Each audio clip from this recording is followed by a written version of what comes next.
Ok, boa tarde a todos. Vamos continuar então com nosso estudo sobre teoria de Galois, né? Bem, da última vez a gente estudou os corpos perfeitos, né? Vimos, por exemplo, que os corpos finitos são casos particulares de corpos perfeitos, né? Vimos muitos exemplos e também caracterizamos quando um corpo é perfeito em termos das extensões, da separabilidade das extensões, né? Ok, hoje vamos estudar o famoso teorema do elemento primitivo. O que ele diz? Olha, se você tem um corpo perfeito, K, né?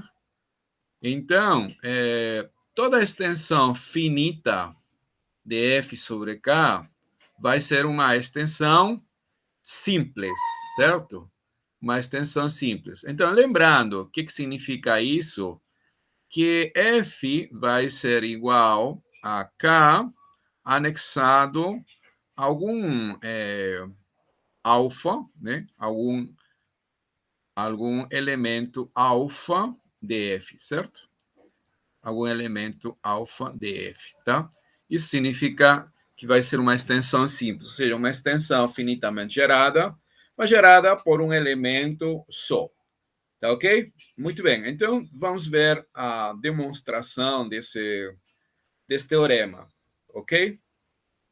Então, vamos considerar aqui a prova, né? A demonstração, prova.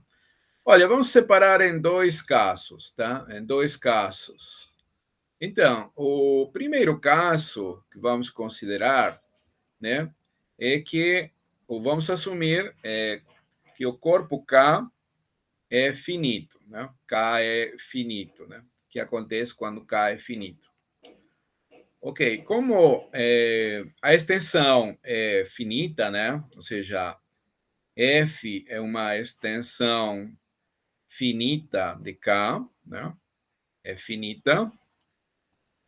Essa extensão é finita pela hipótese, né?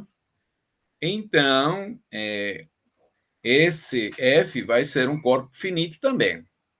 Vai ser um corpo finito, ok? É um corpo finito. Beleza.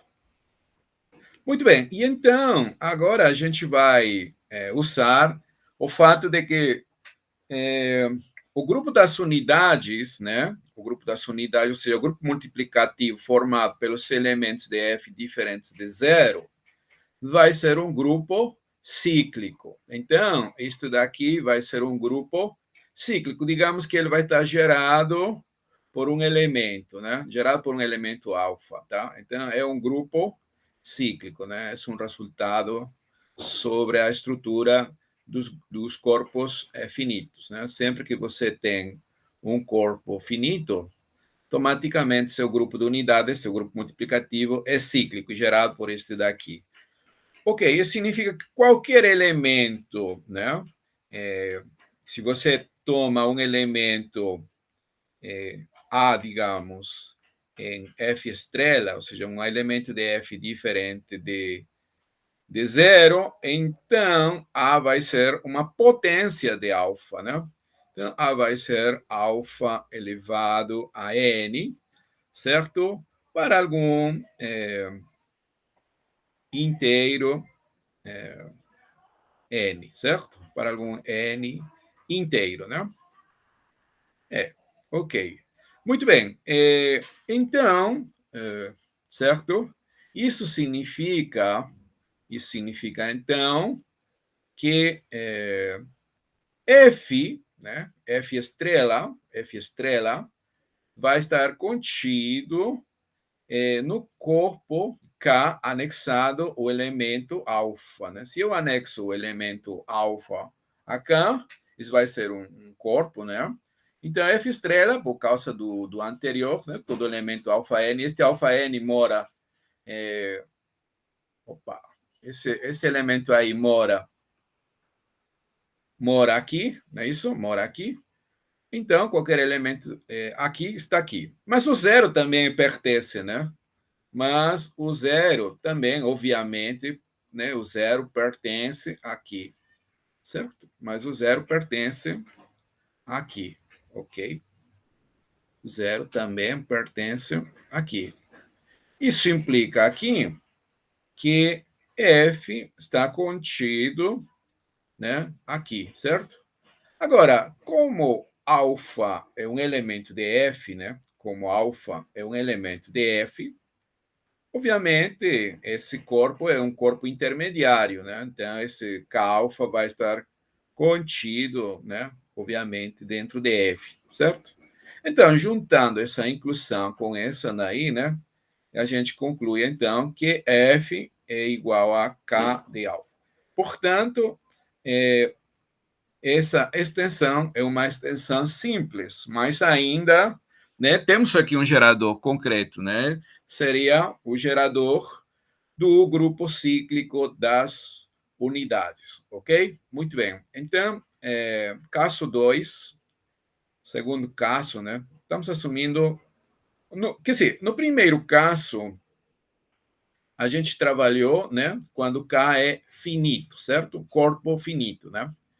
Então, no seguinte caso, né, caso 2, vamos assumir que K é infinito, né? K é infinito. Em todo momento, K é um corpo perfeito, certo? Tá, então qual vai ser a estratégia, certo? A estratégia. Olha, é o seguinte, como essa extensão aqui, FK, é uma extensão finita, né? É finita, certo? Então, essa daí vai ser uma extensão finitamente gerada, né? Certo? F vai ser uma extensão finitamente gerada, digamos, da forma K de alfa 1, alfa 2, alguns elementos, né? Na verdade, como a gente já viu bem ao início da nossa matéria, esses caras aqui seriam, né, lembrando, alfa 1, alfa 2, alfa n, seria uma base, na base de F como espaço vetorial sobre K, né? Como K espaço, certo? Como K espaço. Opa, aqui é K espaço. K espaço vetorial, não é isso? Logicamente, estamos pensando que o grau da extensão é N, certo? O grau da extensão é N. Ok. Sim, e isso aí ajuda em quê? No seguinte, a estratégia. A estratégia. Olha, por exemplo, se nós tivéssemos dois elementos, né, que geram aqui, a ideia é reduzir para um, certo? Toda vez que eu tenho dois, a ideia é reduzir para, para um, né? Olha, então vai ser suficiente, então, por causa disso, né? É suficiente provar o seguinte: provar que dados, dois elementos quaisquer, dados, elementos quaisquer, alfa e beta, digamos, em F, é possível, né, achar um terceiro elemento, gama, de tal forma que esse corpo aqui anexado aos dois elementos se transforma numa extensão simples, tá bom? Tá? E por que isto é suficiente? Né? Deixa eu explicar por que eu disse que isto aqui é suficiente, né? Se nossa extensão é gerada por n, certo? Então, por exemplo, se for gerada por 2, já com essa estratégia aqui, né? Vamos transformar em uma. E se for gerada por 3, digamos, se é gerada por 3 caras, digamos, alfa 1, alfa 2, alfa 3. Certo. Olha, isto aqui é a mesma coisa que alfa 1, alfa 2, alfa 3, certo? Agora, esse corpo, esse negócio aqui, por causa da estratégia, né, que vamos provar, pode ser reduzido a um só elemento. Digamos, estes dois caras vão ser reduzidos a um gama, por causa dessa estratégia anterior, certo? E aí vou ter que isto aqui vai ser K de gama alfa 3, né? E, novamente, por causa do anterior, isso aí vai ser K de algum elemento, digamos, um delta, certo? Então, sempre é possível reduzir para um elemento. E é suficiente, dados dois, reduzir para um, tá bom? E assim a gente, por indução, né, podemos reduzir de N elementos sempre para dois. Tá? Então, o que a gente vai tentar provar é isto aqui, essa afirmação, né? Dados dois elementos, sempre existe um terceiro, de tal forma que essa extensão aqui seja igual a essa, tá? Isso que a gente vai fazer agora, tá? Então, vamos tomar dois elementos quaisquer, sejam alfa e beta, dois elementos quaisquer em F, né? Dois elementos quaisquer em F, certo? Bom, então, como já disse, vamos tentar procurar um terceiro elemento, né, de tal forma que a gente obtenha uma igualdade dessa forma, tá? Então, como vamos fazer? Esses caras aqui são algébricos, né? São algébricos. Vamos denotar, são algébricos sobre K, certo? Porque é uma extensão finita, né? Então, essa extensão é algébrica. Muito bem. Então, eu vou chamar como é usual M alfa, vai ser o polinômio minimal de alfa, né? Ele mora aqui, né? Esse cara aqui é? Esse rapaz aqui é o polinômio minimal, né? O polinômio minimal de alfa sobre K, né? Minimal de alfa sobre K. Ok. E esse é minimal aqui. Minimal. E vou chamar de M beta, né? M beta, certo? Polinômio minimal de beta sobre K, não é isso? Isto aqui, então, vai ser o polinômio minimal de beta sobre K. Vou trabalhar com raízes, então vai ser necessário trabalhar com corpo algebricamente fechado, certo? Que contenha ambos os corpos, né? Contenha F. Então, vamos considerar aqui, tá? Vamos pegar aqui o corpo algebricamente fechado, né? A gente provou que isso aí sempre existe, né? Dado um corpo, sempre existe um corpo algebricamente fechado que contém. E vamos pegar, então, ômega, né? Um corpo algebricamente fechado, né? Algebricamente fechado, né? Que contém F, né? Tá, o que F está contido aqui. Poderíamos ter tomado, por exemplo, o fecho algébrico de F, né? Tá, tudo bem. Então, vamos denotar com A, vamos considerar A como sendo o conjunto formado por todas as raízes, né? Essas raízes do polinômio minimal, ou seja, eles são zeros do polinômio minimal de alfa, certo? Anulam alfa, estou querendo dizer, tá?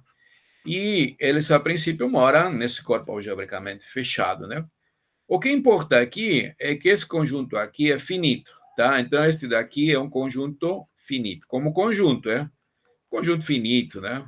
No máximo, né? No máximo, você vai ter quanta raiz igual ao grau do polinômio minimal, no máximo. Então, é um conjunto finito. Da mesma forma, eu vou chamar de B o conjunto formado por todas as raízes, né, que moram em gama, certo? Que são raízes de quem? Do polinômio minimal de beta. Né? Então, anulam o polinômio minimal de beta, não é isso? Tá? Obviamente, esse conjunto também é finito, certo? Conjunto finito. Ok? Claramente, né, alfa é um elemento de A, certo? Porque ele já é seu polinômio minimal, então alfa é uma raiz. Alfa pertence a A. Da mesma forma, o beta pertence a B e ambos os conjuntos são finitos. E aí vai entrar em cena, outro conjunto, né, que tem uma forma bastante interessante. Quer dizer, como a gente chega a esse daqui, na verdade, não é muito misterioso, mas quando a gente fizer a demonstração, vamos ver por que a gente escolheu isto aqui, tá? No final da demonstração, vamos ver por quê, tá? Então, aqui vai ser todos os T's que pertencem a K estrela, ou seja, os T's em K são diferentes de zero, tal que T toma essa forma aqui, ó. Ele vai ser um quociente, alfa menos A, certo? Sobre, ou dividido por beta menos, B, desculpa, B menos beta, certo? Para algum A, que é raiz do polinômio minimal de alfa, então ele pertence a A, certo? Algum B, que pertence ao conjunto B, que são as raízes do polinômio minimal de beta, mas como aqui está no denominador, vamos exigir que B seja diferente de beta, tá bom? Isso aí vai ser nosso conjunto, tá? Então, veja bem, aqui eu estou fazendo. Alfa e beta são fixos, né? A gente tomou dois elementos fixos já, tá? E A e B variam no conjunto de quê? Das raízes do polinômio minimal de M alfa e do polinômio minimal de beta, respectivamente, que são conjuntos finitos. Tá? Então, você forma todos os quocientes, né? Todos os quocientes, certo? Por exemplo, se A for igual ao próprio alfa, isso aqui vai ser zero. Né? E se você tem pelo menos uma raiz diferente de beta, então esse quociente aí seria zero, né? Mas zero não pertence aqui, pois não estou considerando. Mas talvez para outros elementos seja um elemento de K estrela, certo? Como o conjunto A e o conjunto B são finitos, esse conjunto C vai ser finito também. É isso que importa, na verdade, tá? Então, esse conjunto C é um conjunto finito, tá? Pode ser eventualmente vazio. É possível, tá? Então, é um conjunto finito, né? Conjunto finito, tá? Isso que importa, beleza? Muito bem. E agora, né? Agora vamos usar justamente a hipótese. A gente está trabalhando onde? No caso de que K é infinito, certo? Estamos no caso de que K é infinito. Tá, então, como K é infinito, né? Se você retira um elemento, desde que vai continuar sendo infinito, estou querendo dizer. K é infinito. Se eu retirar um elemento, o zero, nesse caso, vou ficar com K estrela. Então, K estrela vai continuar sendo infinito, como conjunto, como conjunto, né? Um conjunto infinito, certo? Um conjunto infinito, né? Retirei um ponto, ele continua sendo infinito. Tá, então, esse conjunto aqui, K estrela menos o C, certo? K estrela menos o C, vai ser um conjunto diferente do vazio, já que C é um conjunto finito, né? E esse K estrela é infinito, então eu posso considerar algum elemento aqui, tá bom? Vou pegar um elemento aqui fora de C e que more em K estrela, tá? Então, vamos pegar, escolha, certo? Você toma um elemento, qualquer um, tá? E vamos fixar. Então, vamos pegar um T que pertence a K estrela e que fica fora desse conjunto C aí, né, que tem essa forma particular, mas já veremos por que a gente escolheu dessa forma, ok? Muito bem. E agora, vamos definir, né? Lembre-se que a gente está querendo mostrar que, dados dois elementos, alfa e beta, certo? Existe um terceiro elemento, gama, né? De tal forma que o corpo anexado a K, alfa e beta, é igual a K anexado gama. Então, eu vou definir gama agora, certo? Gama vai ser igual, olha, a alfa mais, né? T vezes beta, tá? Tá? Aqui eu tô escrevendo dois pontos igual, né? Estou definindo, né? Certo? Escolhi um T e então estou tomando esse gama aqui, certo? Ele vai ser, obviamente, um elemento de F, né? Um elemento de F. E vou chamar de L ao corpo que contém K e que contém gama, né? Da forma mínima, certo? O menor subcorpo de F que contém K e contém gama, certo? Muito bem. Então, note, pela forma como a gente definiu gama, né? Que ele vai ser uma combinação de alfa e beta, né?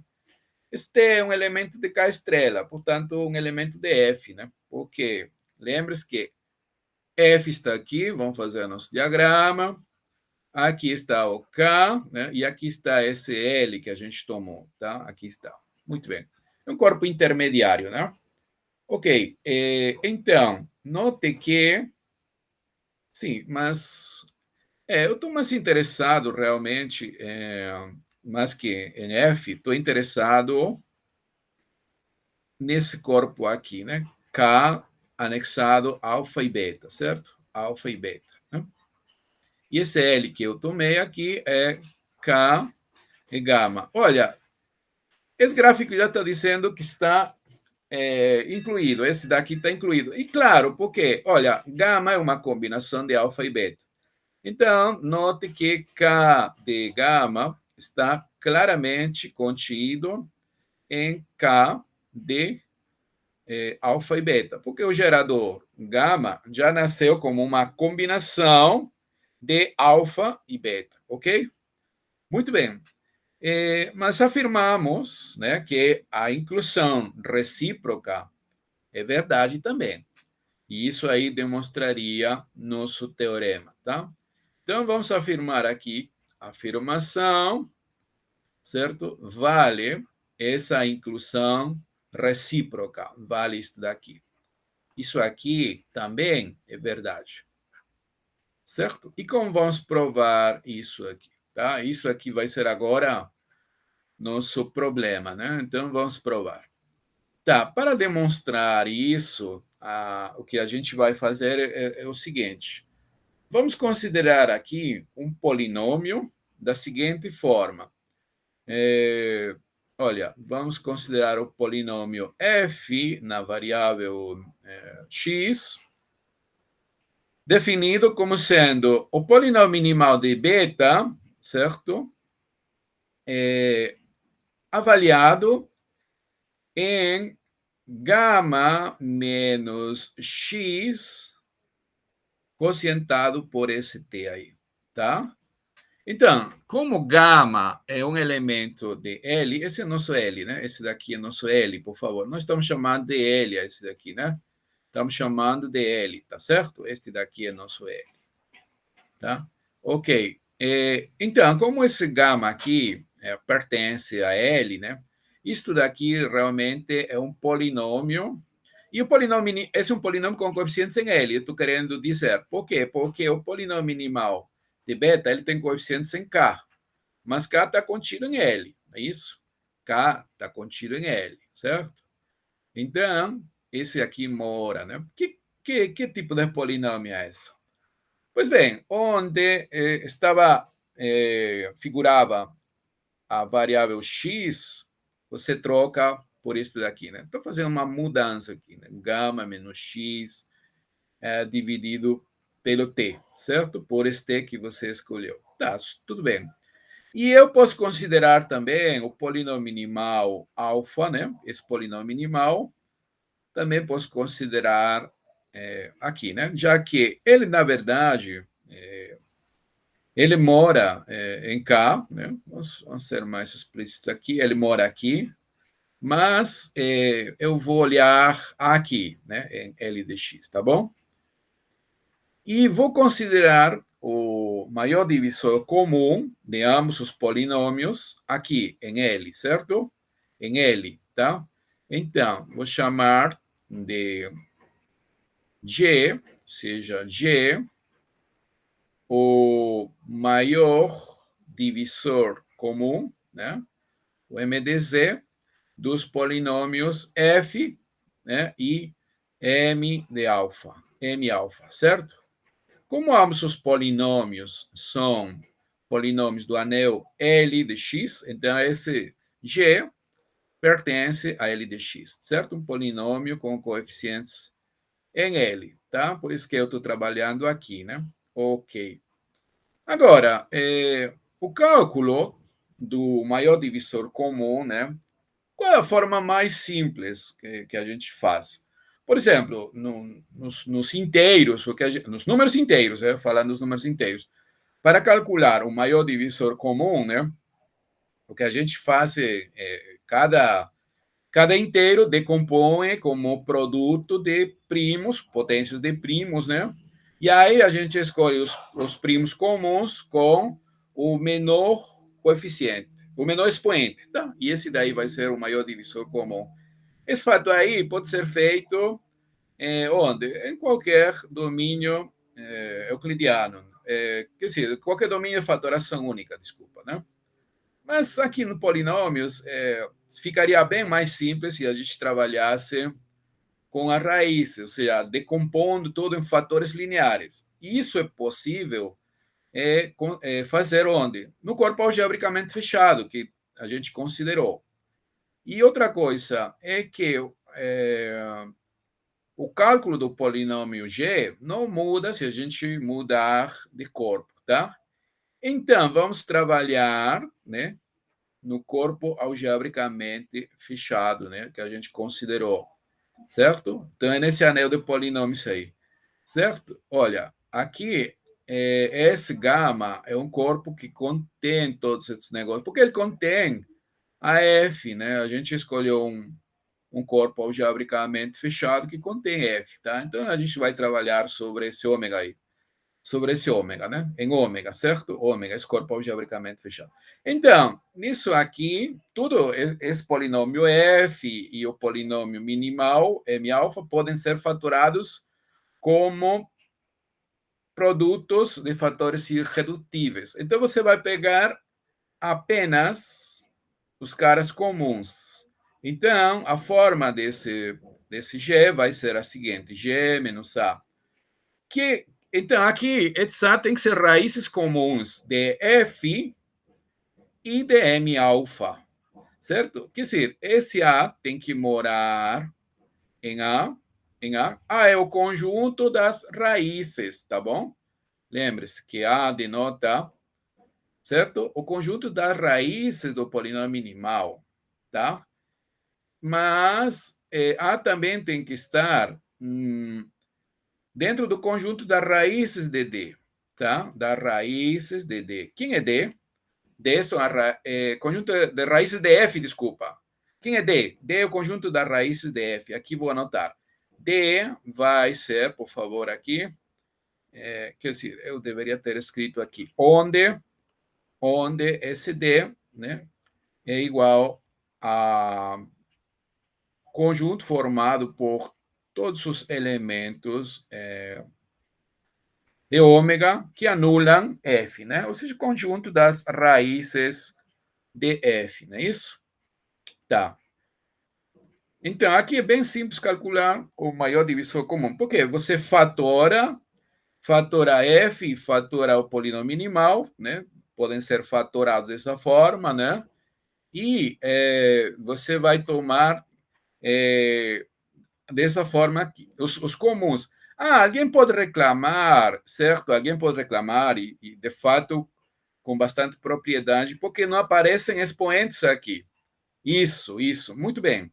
Então, olha, o que agora a gente vai usar o fato, né, que como nosso corpo é perfeito, nosso corpo K é perfeito, né? Agora que a gente usa essa hipótese, né? Ainda só porque por enquanto só estamos usando que era infinito e tal nesse caso, né? Como esse corpo é perfeito, uma das caracterizações de um corpo perfeito é que qualquer polinômio com coeficiente sobre k é um polinômio separável, ou seja, todas suas raízes são simples.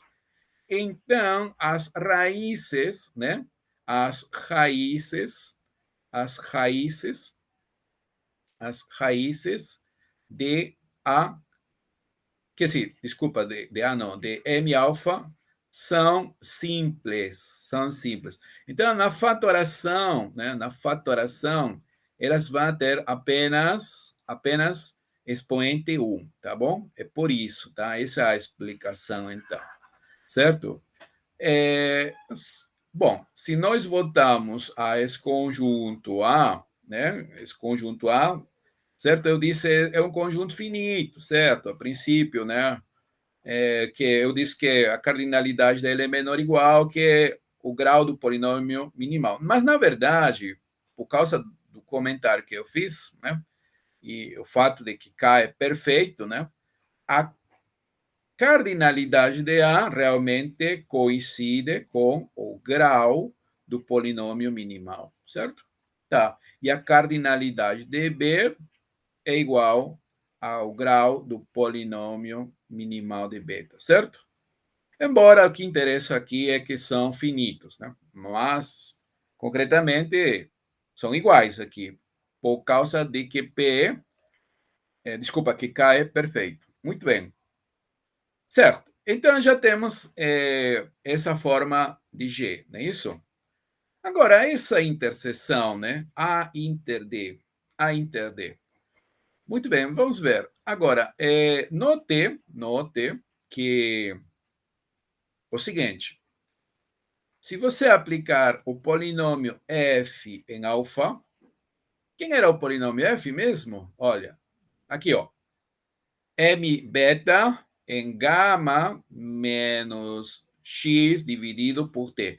Então, se eu aplicar em alfa, vou ter m beta em gama menos alfa dividido por t, né? Então, isto aqui vai ser o polinômio minimal de beta avaliado, né, em gama menos alfa dividido por t. Mas, lembre-se como foi escolhido o gama. Quem era o gama? Da forma como a gente escolheu.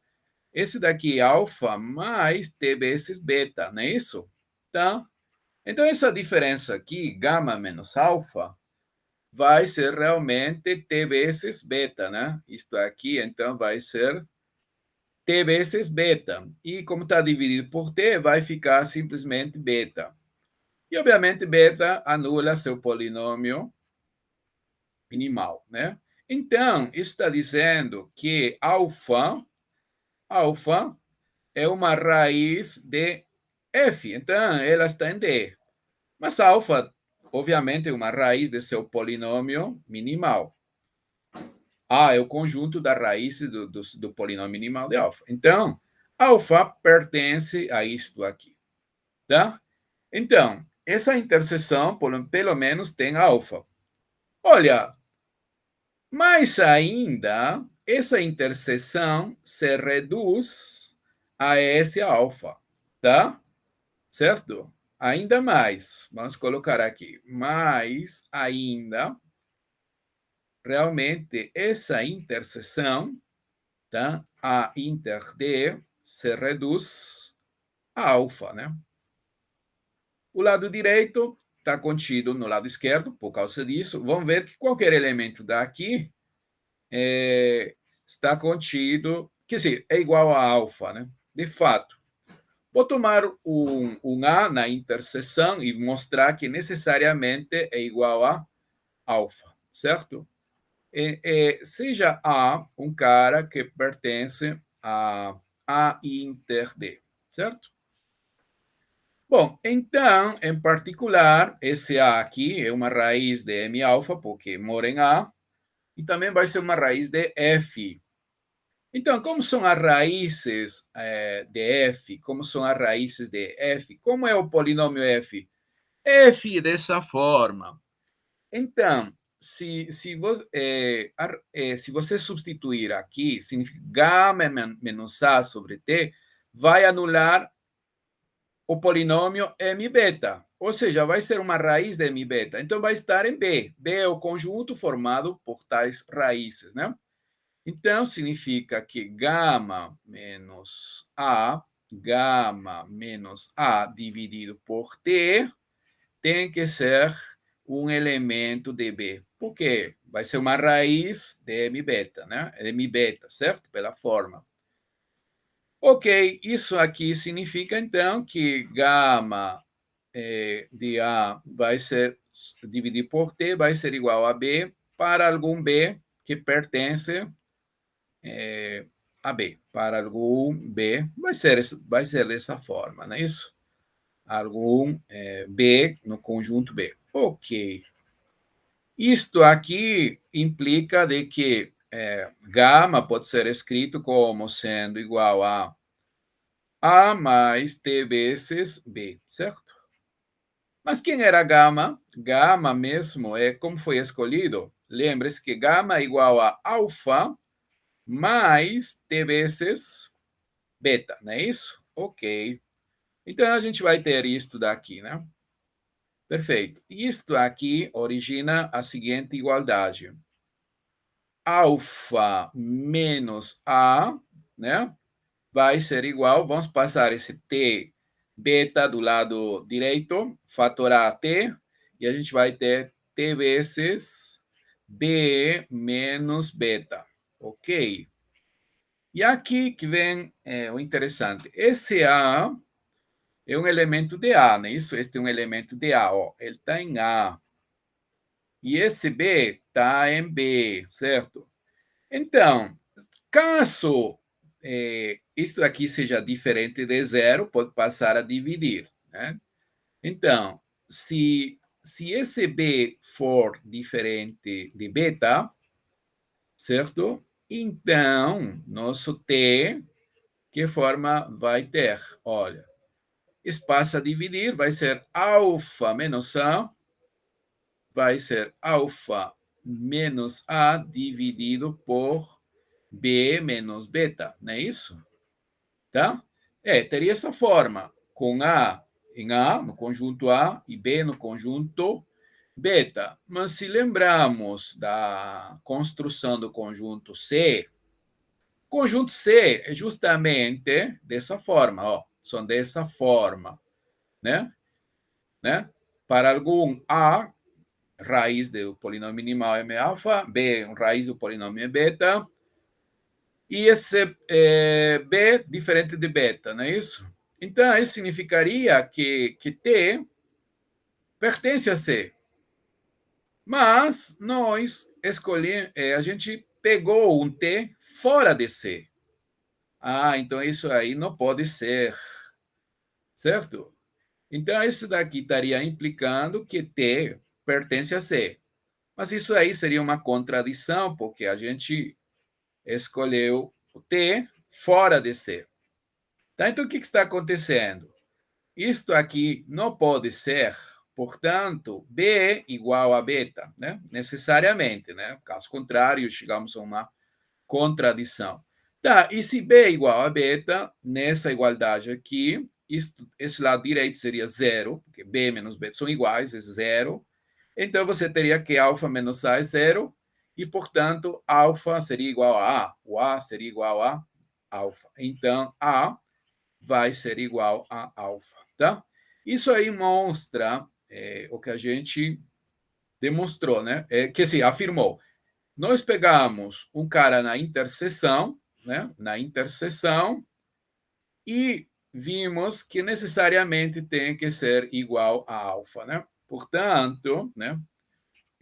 Temos que A interseção com D se reduz ao conjunto alfa, unitário formado pelo conjunto alfa. Sim, tudo bem. Então, né, nosso G, lembra quem era G? G, quando a gente trabalhou em ômega, vamos voltar a G agora, era dessa forma, né? Produto dos fatores x menos a, onde A pertence à interseção, mas já provamos que essa interseção é um conjunto unitário, um conjunto singular, formado por alfa. Então, esse polinômio vai ser da forma x menos alfa, sendo que G é um polinômio com coeficientes em L, tá bom? Então, essa informação, vamos escrever aqui, G se reduz, ou tem essa cara, e ele é um polinômio daqui.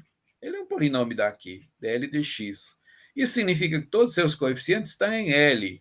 Então, alfa pertence a L, tá bom?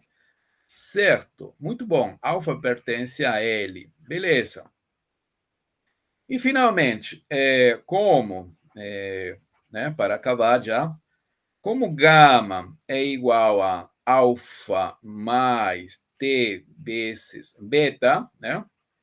E esse gama pertence a L, obviamente, né? Porque L é o quê? L é K de gama, né? Não esqueça, por favor, é K de gama.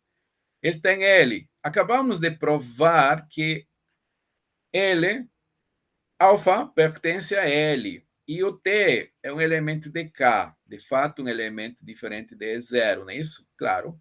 Mas K está contido em L, né? Então, esse cara aqui pertence a L e é diferente de zero, né? Pertence a L e é diferente de zero.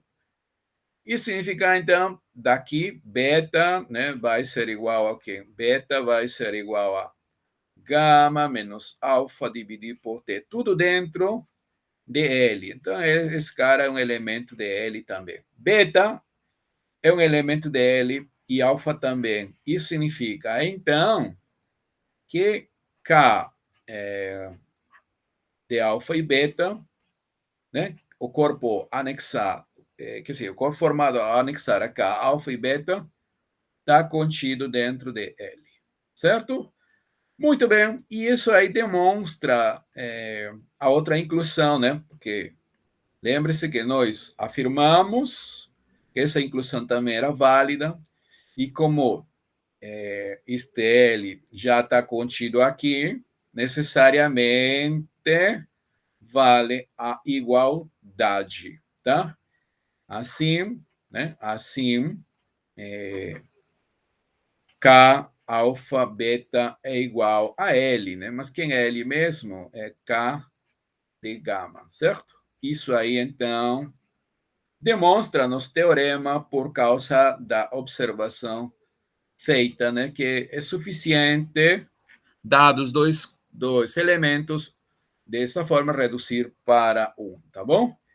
Perfeito. Isso aí, então, demonstra nos teorema do elemento primitivo. Perfeito. Vamos ver agora, sim, um exemplo e uma observação, né? Um exemplo.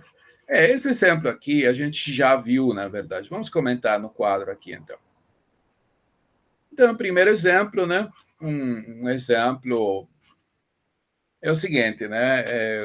Olha, se nós temos o corpo dos números racionais que, né, digamos, que a gente anexou esses elementos reais a isso, irracionais, raiz de 2, raiz de 3, e já vimos que isto aqui, né, é igual a Q raiz de 2 mais raiz de 3, né? Certo? O que é um corpo de característica zero. Então, ele é perfeito. É um corpo perfeito, pela definição, né? É um corpo perfeito, certo? É um corpo perfeito, já. Porque lembre-se que quando a gente definiu corpos perfeitos, são aqueles que são de característica zero ou em característica prima, quando o endomorfismo de Frobenius desse corpo é surjetivo, ou seja, um automorfismo, né? Porque já é injetivo, certo? E esse daqui seria o elemento primitivo, né? Isso aí a gente já viu nos exemplos passados, né? Já vimos nas primeiras aulas, ok? Olha, o que eu queria comentar é o seguinte, né? Olha, no enunciado do teorema do elemento primitivo, certo? Diz que se K é perfeito, né? Se K é perfeito, se K é perfeito, esse é o enunciado do teorema, né? Se o K é perfeito e essa extensão aqui é simples, simples, né? É simples, então, desculpa, simples não, finita, que eu estou falando. Essa extensão é finita, então essa extensão é simples, tá? Esse vem a ser a conclusão de nosso teorema, né? Que já vimos. Isto daqui é o teorema do elemento primitivo, que acabamos de demonstrar, não é isso? Teorema do elemento primitivo, tá? Bom, então a pergunta natural é se essa hipótese aqui é fundamental, ou seja, que se eu retirar essa hipótese de que o corpo base é perfeito, então será que vale o enunciado semelhante ao teorema do elemento primitivo, certo? Então, digamos, se eu retiro este daqui, ainda é válido? Essa é a pergunta. E a observação tem a ver com a resposta. Não, não, em geral, não. Por quê? Vamos dar um exemplo, tá? Em geral, não é verdade que é um resultado análogo ao teorema provado, certo? Por quê? Certo? Então, vamos lá. Vamos considerar, né, por exemplo, aqui, né, para responder a nossa pergunta. Né, eu disse que a resposta era negativa, né? Então tem que dar um exemplo. Tá. Olha, eu vou considerar o seguinte corpo. Esse corpo aqui vai ser o corpo de funções racionais em duas indeterminadas, x, y, com coeficientes no corpo de Galois de P elementos. Isso daqui, FP. Ou seja, isto aqui é o corpo de frações do anel de polinômios, certo? Com duas indeterminadas e com coeficientes aqui, tá? Muito bem. Isso aqui é o corpo. Ok, então, já vimos que esse corpo aqui não é perfeito, né? Já vimos que esse corpo aqui é imperfeito, né? Já vimos que K é um corpo imperfeito, né? É imperfeito. Imperfeito. Bom, alguém pode reclamar e dizer, olha, nós vimos apenas no caso de uma variável, né? Já vimos isto aqui, na verdade, a gente viu isto aqui, certo? Isto aqui foi o que a gente viu, que isto aqui não era perfeito. Mas, olha, o mesmo argumento que prova que isto daqui é imperfeito, também mostra que isto daqui é imperfeito, tá? Portanto, vale esse aqui, tá? Esse daqui é imperfeito, tá? Tudo bem. Vou tomar um corpo algebricamente fechado, ômega, certo? Que contém a K, seja ômega um corpo algebricamente fechado, né? Contendo algebricamente fechado que contém K, certo? Tá ok? K está contido dentro desse ômega, ok? Muito bem. Então, aqui eu posso pegar, né, a raiz, né, do seguinte polinômio, né? Se você considera, opa. Então, você considera este polinômio aqui, ó, f, como aqui eu estou trabalhando com, desculpa aqui. O que aconteceu? Tá. Certo, aqui eu estou trabalhando com indeterminada x. X são elementos de K. X, Y são elementos de K. Então, vou introduzir uma nova indeterminada, né? Que aqui são elementos, tá? Então, vou introduzir uma nova indeterminada, tá certo? Então, eu vou trabalhar neste anel de polinômios aqui, ó. K de T, certo? Nesse anel de polinômios, a indeterminada vai ser T. E vou considerar esse polinômio aqui, ó. T elevado a P menos x, não é isso? T elevado a P menos x. Vou chamar esse polinômio de f, certo? F. Seja isto aqui. Ok. Tá, então, esse polinômio aqui, né, em ômega vai ter uma raiz, tá? Então, como a gente tem aqui TP igual a x, né? Então, T seria a raiz pésima de x, né? Então, a gente escreve como sendo 1 AP, certo? Então, T não, x elevado a 1p, 1 dividido por p, certo? A raiz deste f, né? Um elemento de ômega, né? Raiz pésima, já vimos que esse negócio aqui existe, né? Raiz pésima de x, não é isso? Pésima de x. Ou seja, a raiz desse polinômio t, desse polinômio f, raiz pésima de x, né? De fato, vai ser a única raiz, não é isso? Porque neste anel de polinômios, em ômega de t, a gente pode escrever f como sendo t elevado a p menos, né? Isto aqui pode ser escrito como x 1p tudo a p, não é isso? E como estamos em característica prima, né? Em característica prima, isto aqui é a mesma coisa que t menos x, a raiz pésima de x, tudo elevado a p, certo? Ou seja, a única raiz é realmente essa raiz pésima, né? De multiplicidade p. Multiplicidade p, ok? Muito bem. Não é difícil ver que isso daqui realmente vai ser o polinômio minimal, tá? Então, esse f aí vai ser o polinômio minimal dessa raiz péssima de x, tá? De 1p, certo? Tá.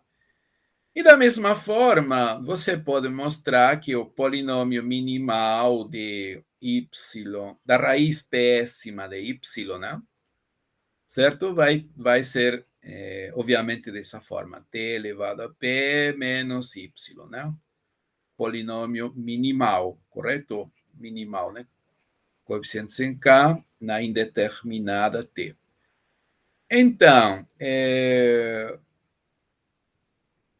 Então, essas extensões aqui, vou fazer outro diagrama aqui.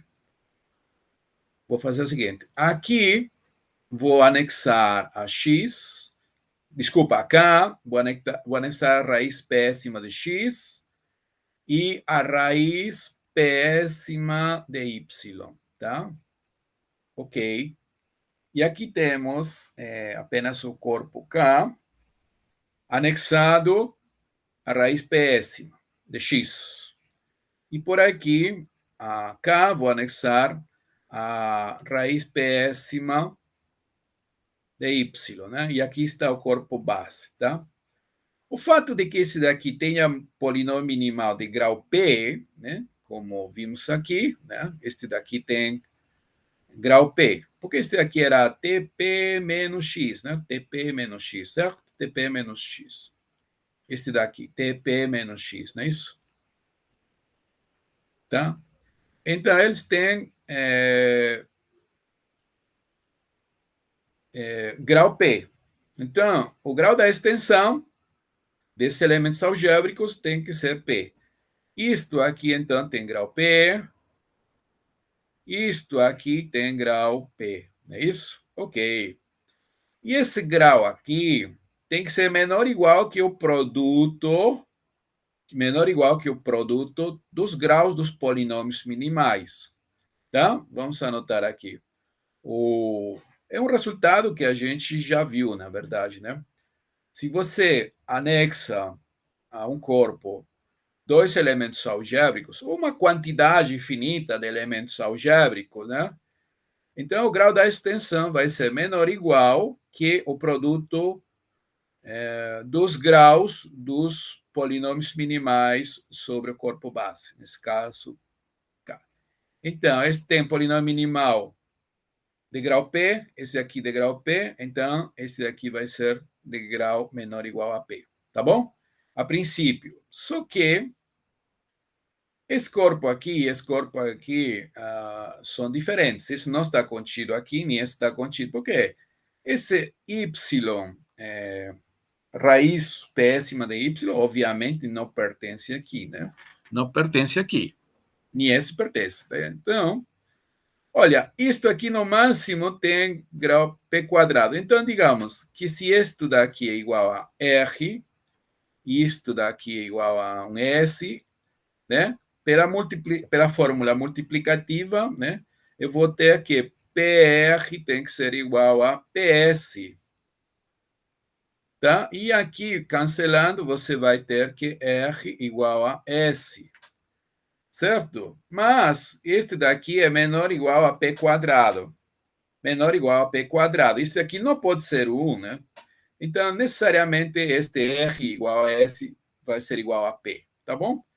Muito bem. Então, vamos já colocar, né? Isto aqui vai ser igual a P, realmente, igual a P. E o grau dessa extensão aqui seria P2, P quadrado. Ok, P quadrado. Pois bem, essa extensão aqui é uma extensão finita, né? De grau P2, certo? Então, primeira coisa é que essa extensão aqui, x 1p, né? É uma extensão finita, né? De k, de grau, né? É uma extensão finita de grau P2. Tá, tudo bem. Porém, essa extensão não vai ser simples. Finita, né? No caso, de grau 2, né? Grau 2, né? Grau 2 não, grau P quadrado, desculpa. P quadrado, certo? Porém, né? Porém, lembre-se que nós estamos querendo mostrar um exemplo onde o teorema do elemento primitivo, um resultado semelhante ao teorema do elemento primitivo não é verdade, certo? Porém, essa extensão aqui não é simples, tá? Porém, isto daqui não é simples. Não é simples. Quer dizer, ela não se reduz, né, a anexar acá um único elemento, certo? Por quê? Ah, sim, por quê? Estou afirmando, vamos provar. Não é simples. Tá? E qual é o argumento que demonstra esse fato? Olha, vou mostrar que qualquer elemento daqui, né, que vai ser algébrico sobre K, obviamente, ele vai ter como grau máximo, né, P. Então, nunca vai ser P2. Tá? Então, vamos lá. Vamos lá. De fato, né, vou tomar um elemento qualquer nessa extensão, certo? E vamos ver qual seria, né, o grau desse daí. Tá. Vou pegar um elemento alfa, qualquer um, dentro dessa extensão, K, X, 1P, Y, 1P, qualquer cara nisso. Tá, então lembre-se que alfa vai ser igual a quê?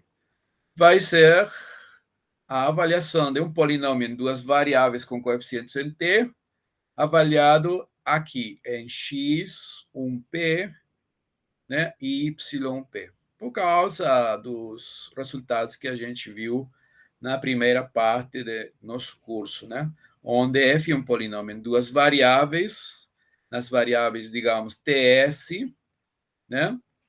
Com coeficientes em k. Então, ele vai ter uma cara da seguinte forma. Então, aqui uns coeficientes, né? Vou usar os índices ij, aqui t elevado a i, e aqui s elevado a j. Né? Uma soma finita, esse daqui é uma soma finita, né? Onde a e j são elementos de k. Né? Portanto, esse polinômio pertence a esse anel de polinômios aqui. Essas duas indeterminadas com coeficientes em k. Bem, o que significa avaliar f em x 1p? Né? Então, por causa da forma de alfa, alfa é igual a esse polinômio. Olha, esse polinômio avaliado aqui. Então, onde está t, eu vou substituir pela raiz péssima de x e s pela raiz péssima de y, né? Então, ele vai ter a seguinte cara, a ij, aqui vai ser x, né? Aqui vai ser i, p, né? Estou substituindo aquele t, e aqui y, j, p, não é isso? Ok, essa raiz péssima elevado aí. E então, aqui eu posso elevar a p, alfa elevado a p, e como estamos em característica prima, certo? Os caras intermediários não interessam mais, né? Teorema de Frobenius, lembra? Teorema de Frobenius. Se você tem alfa mais beta elevado a p, igual a alfa p mais beta p. Por quê? Porque os caras intermediários, né, vão se anular por causa desse p. Claro, aqui é um monômio, mas isso aí vale para não somente para binômios, trinômios, certo? Tá, qualquer soma finita aqui, tá? Muito bem. Então, por causa disso, né, estamos em característica p, isto aqui vai ser a i j elevado a p. Esse cara aqui, né, cancela, vai ficar xi, isto aqui yj. Mas x e y são elementos de k. Quem era nosso k? Ó, lembra-se quem era nosso k? Cadê k? Opa. Tá cá, ó. Esse corpo de funções racionais com coeficientes em p. Tanto x como y são elementos de k. Então, potências de x e de y são elementos de k, ok? São elementos de k. Então, tudo isso aqui mora em k. Tá, então, alfa p menos isto aqui é um elemento de k. Isso significa que o polinômio minimal desse alfa aí, né, no máximo, pode ter grau p, no máximo, né, porque satisfaz essa daqui, certo? Satisfaz isso daqui. Então, e alfa era qualquer elemento daqui. Então, nenhum deles pode gerar tudo. Por quê? Porque essa extensão aí é de grau P2. É de grau P2. Então, você precisaria um elemento cujo polinômio minimal tem grau P2. Tá? Mas, olha, aqui está dizendo qual é o grau de qualquer polinômio minimal, né? Alfa, tendo o máximo P2. Portanto, então, essa extensão não pode ser simples, tá? Então, esse aqui é um contra-exemplo, tá? Embora a extensão seja finita, esse daqui não é simples. E qual é o problema? O problema é que nosso corpo base não é perfeito, né? É imperfeito, tá bom? Muito bem. Agora vamos ver um colorário. Deixa eu ver. Desculpa. Tá, vamos ver aqui um colorário rápido sobre um negócio que a gente já tinha provado, na verdade, e tem a ver com o grau de separabilidade, né? Um colorário, ele diz o seguinte, né?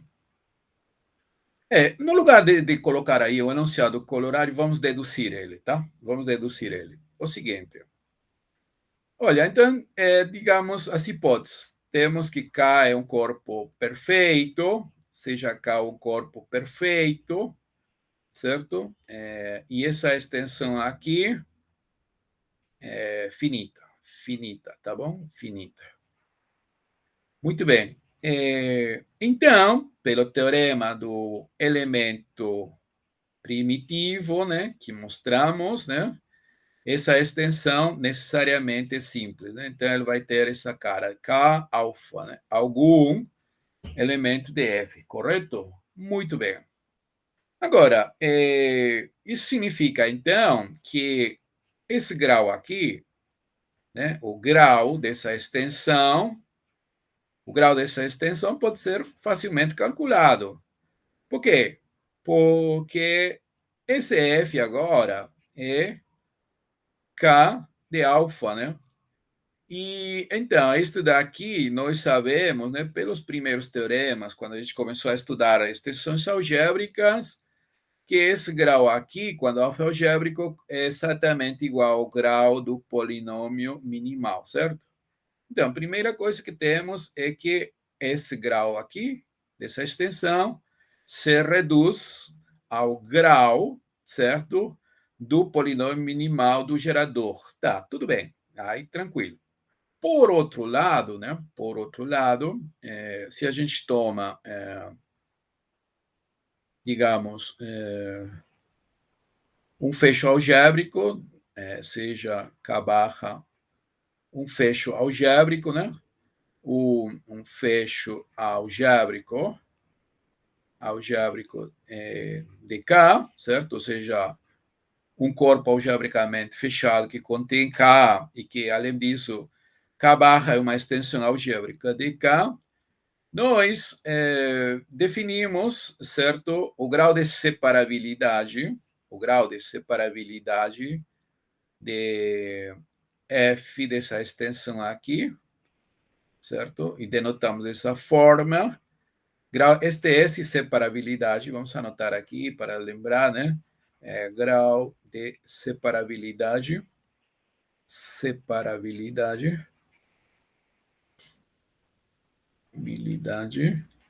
é que isso aí é igual ao cardinal do conjunto dos K homomorfismos de F no corpo, quer dizer, no fecho algébrico, certo? Muito bem, tá. Agora, esse daqui, por causa do teorema do elemento primitivo, a gente vai ter o seguinte: K, quem é F? K de alfa, né? K alfa, certo? K de alfa em K barra. E isto aqui é fácil de calcular. Por quê? Veja bem, se a gente, então, considera a seguinte aplicação, considere a aplicação, seguinte aplicação agora. Olha, eu vou partir do ROM K aqui, né? De K alfa, certo? No fecho algébrico, tá? E meu conjunto de chegada vai ser conjunto formado por todos os betas que moram no fecho algébrico e que são raízes do polinômio minimal de alfa, tá?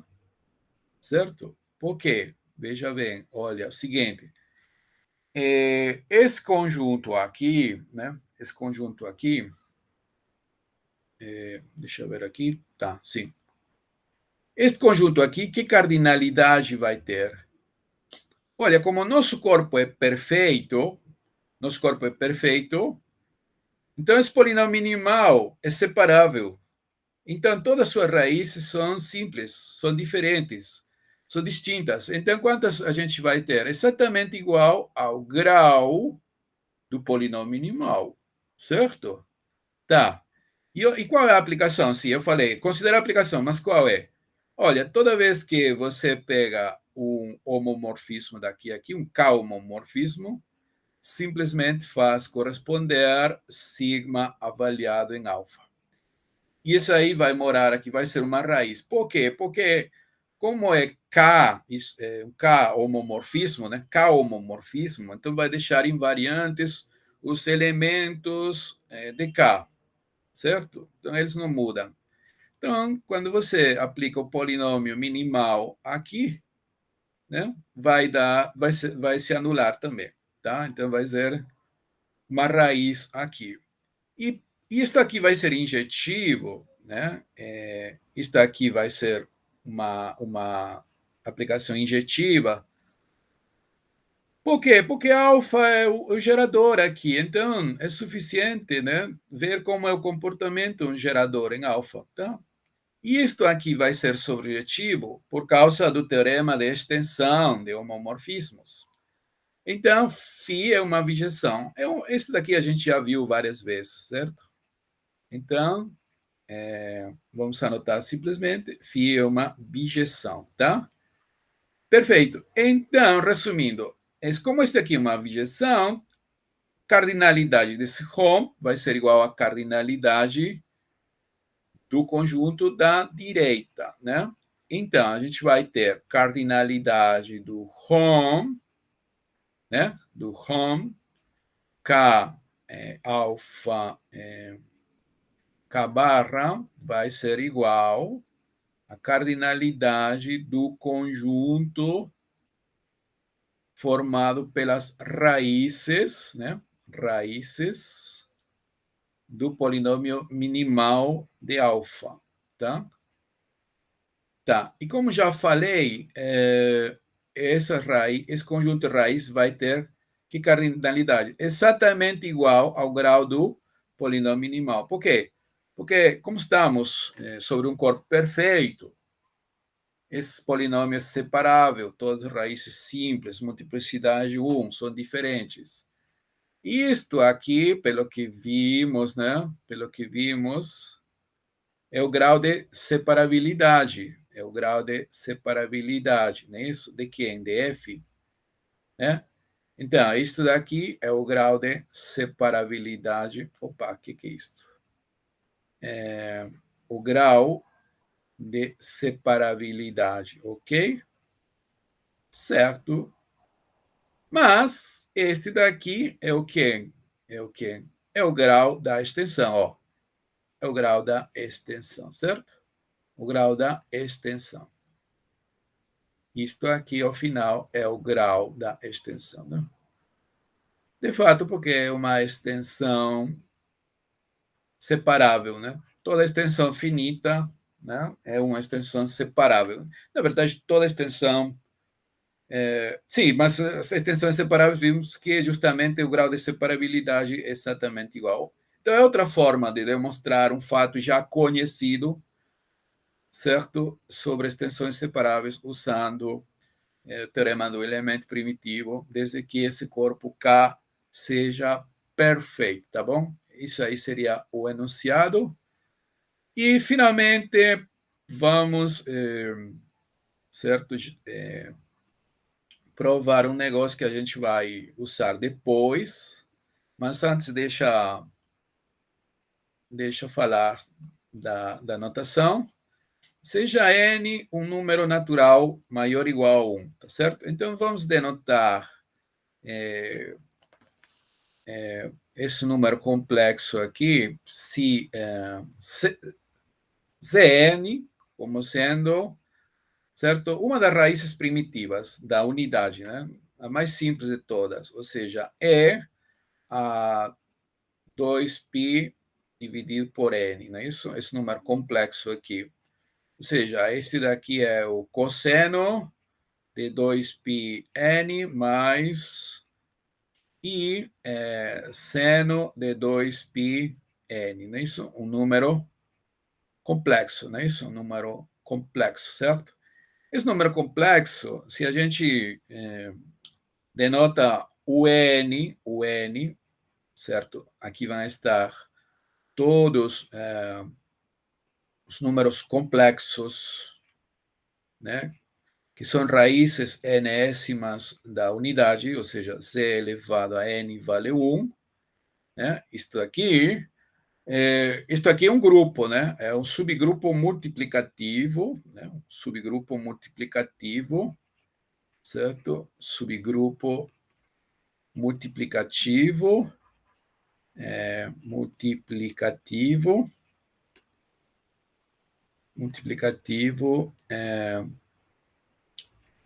dos complexos diferentes de zero, não é isso? Tá? Ou seja, se você multiplicar duas raízes, o resultado também é uma raiz, né? E, claro, é provado nos cursos básicos de estruturas algébricas que o N é cíclico, né? Esse N é cíclico, né? Então, esse N é cíclico e um dos geradores é justamente essa raiz aqui, ó, raiz enésima, tá? Esse cara aqui, né? Esse pertence a UN, tá bom?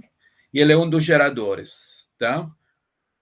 Ok, então é um dos geradores, né? Então chama-se uma raiz primitiva, né? Na verdade, as raízes primitivas da unidade são todos os geradores desse grupo cíclico, né?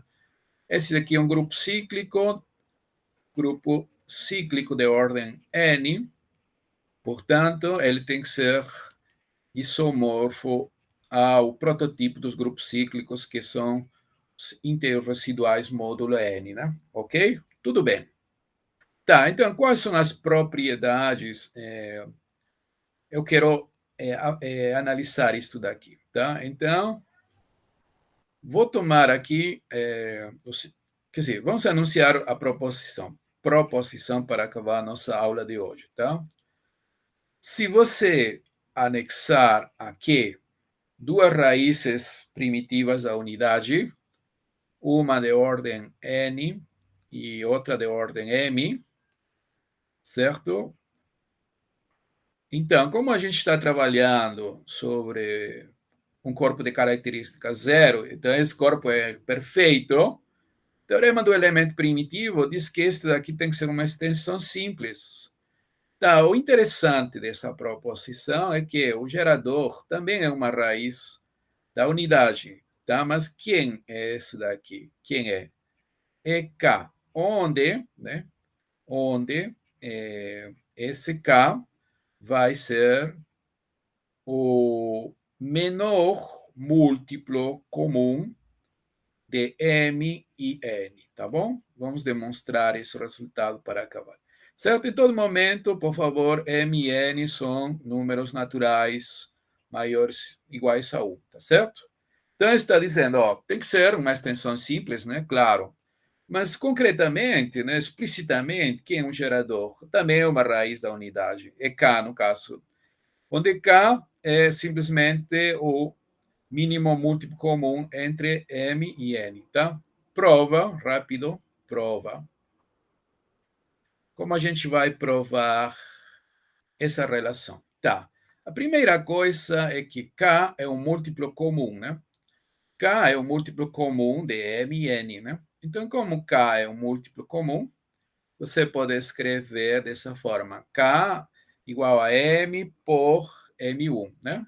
E da mesma forma, vai ser um múltiplo de N também. Então, pode escrever como N vezes N1, correto? Muito bem. Agora, bom, então, certo? Tá, deixa eu ver aqui, lembrar aqui como é que eu fiz a conta. Somente lembrar rapidinho. Ah, certo. Tá, tá. EKM1. Tá, beleza. Então vamos lá. Certo. Então, olha é o seguinte, essa raiz K, Késima, vamos elevar a M1, tá? Vamos elevar a M1. Ok, quem é EK mesmo? É a 2pi dividido por K, né? Estamos elevando a M1, né? Valem as relações de Moivre, certo? Abraham de Moivre, né, quem trabalhou com números complexos, né? Tem uma anedota interessante sobre isso, né? Na época, Abraham de Moivre, né, era um famoso matemático, trabalhava com números complexos, né? E claro, estava contemporâneo dele era Newton, um inglês, né? Conhecia muita matemática. Porém, quando perguntavam a Newton sobre números complexos, ele dizia: perguntem essas coisas a de Moivre, ele sabe muito sobre isso, mais que eu, certo? Isso é interessante. Então, aqui você vai ver que isso aqui é 2π e M1 dividido por K, não é isso? M1 dividido por K. Mas, graças a essa relação, M1 dividido por K é 1 sobre M. Ou seja, isto aqui vai ser 2π e dividido por M, não é isso? Ah, tá. Então, este daqui é essa raiz mésima da unidade. Da mesma forma, né? Da mesma forma, você pode mostrar que EK a N1, né? Fazendo a mesma brincadeira, né? Só que trocando M1 por N1, isto aqui vai ser N, certo? Então, olha, M é uma potência de K e N também. Isso significa que ambos, né, moram nesse corpo aqui, nesse corpo aqui, nesse corpo aqui, certo? Moram nesse corpo aqui, moram nesse corpo, né? Tanto, opa, essa raiz aqui, como essa raiz aqui, né? Ambos moram aí. Então, se eles moram aí, né? Então, o corpo, o menor corpo que contém Q e essas duas raízes vai estar contido aqui, né? Desculpem aqui. Uhum. Isso implica, então, que Q anexado essa raiz mésima e essa raiz nésima vai estar contido no corpo Q anexado essa raiz que é esse, correto? Então, está aí demonstrada uma inclusão, né? E a outra? E a outra? Como a gente vai demonstrar a outra inclusão? Tá? Vamos usar um pouquinho de teoria elementar dos números, né? Olha, como esse K é o menor múltiplo comum desses dois, e você escreveu cada forma MM1, NN1, esse M1 e N1 não tem nada em comum agora, né? Porque esse é o menor múltiplo comum. Se tivessem alguma coisa em comum, certo? Aí dá para colocar ainda mais, né? Não, porque esse é o menor, tá? Então, M1 e N1 não tem nada em comum. Então, o que estou querendo dizer? Que o maior divisor comum de M1 e N1 é igual a 1, certo? Muito bem. Então, pela propriedade de Vesu, né? 1 pode ser escrito, então, como uma combinação linear de M1 e N1. Deixa eu ver aqui como eu escrevi essa combinação linear. Ó, aqui, ó. U vezes M1 mais V N1. Depois multiplicamos por 2π elevado a K, certo? Então, este daqui vai ser igual a um número inteiro vezes M1 mais outro número inteiro, que vamos chamar V N1, né? Isso aí é válido na teoria elementar dos números, né? Aritmética, né? Onde, então, o e V são números inteiros, né? Números inteiros, né? Certo? Um deles tem que ser positivo ou negativo para justamente chegar ao 1, né? Fazer isso aqui. Não necessariamente naturais. Tá, então nessa relação vamos multiplicar tudo isso por 2π i, né? Dividir por k. Então, multiplicando por 2π i, né, que é o expoente de psiK, né? Porque é E elevado a 2πik. Ambos os membros, então, vamos ter aqui, ó. Do lado esquerdo, a gente vai ter 2πik vai ser igual, né, a 2π. Vamos ver aqui, ó, melhor. Olha, K, lembre-se aqui, vamos lembrar. K é igual a M vezes M1. Né? Então, quando você multiplica, quer dizer, K aqui divide, né? Km por M1, vai cancelar M1, vai ficar M. Então, vai ficar U, M, né? Vamos lá. Então, vai ficar 2π U e aqui M aqui, não é isso? Mais, né? E do outro lado, olha, esse K também é igual a N vezes N1. Então, quando você multiplica aqui, e no lugar de K você coloca N por N1, N1 vai embora, e vai ficar V dividido por N multiplicado por 2π, tá? Então, vamos ter uma relação semelhante, 2π VI dividido por N, tá? E agora sim, então, E elevado a esse expoente aqui, né, trabalhando nos números complexos, vai ser igual a, como é uma soma, vai ser um produto, né? E elevado a esse cara daqui. Mas como aqui eu tenho um número inteiro, eu posso escrever, né, usando as leis, quer dizer, essas regras de Moivre, né? Isto aqui, produto é 2πi dividido por n, né? Tudo isto elevado a v, certo? Um número inteiro. Né? Se é negativo, então será trabalhar com o inverso. Mas este cara que está aqui, ok? Este daqui é a raiz k, késima. Esse cara que apareceu aqui é a raiz mésima elevada a u, e esse outro rapaz aqui é a raiz enésima elevada a v. Este cara, ambos moram aqui, ó. Moram aqui. Como é um corpo, né? O produto vai morar aí também. É isso? Porque ele contém a ele. Então, contém a qualquer potência positiva ou negativa. Contém a qualquer potência positiva ou negativa. Então, contém esse produto. Portanto, essa raiz késima também está aqui. Então, o menor subcorpo que contém ele, Q, e esse daqui vai estar contido. Tá? E então, a gente obtém a outra inclusão, certo? A outra inclusão. Isto aqui vai estar contido aqui, ó, que é M. Como já provamos, né? Já provamos a primeira inclusão, aqui essa inclusão, e agora estamos mostrando a inclusão recíproca, vale então a nossa proposição, correto? Muito bem, então vamos parar por aqui, né?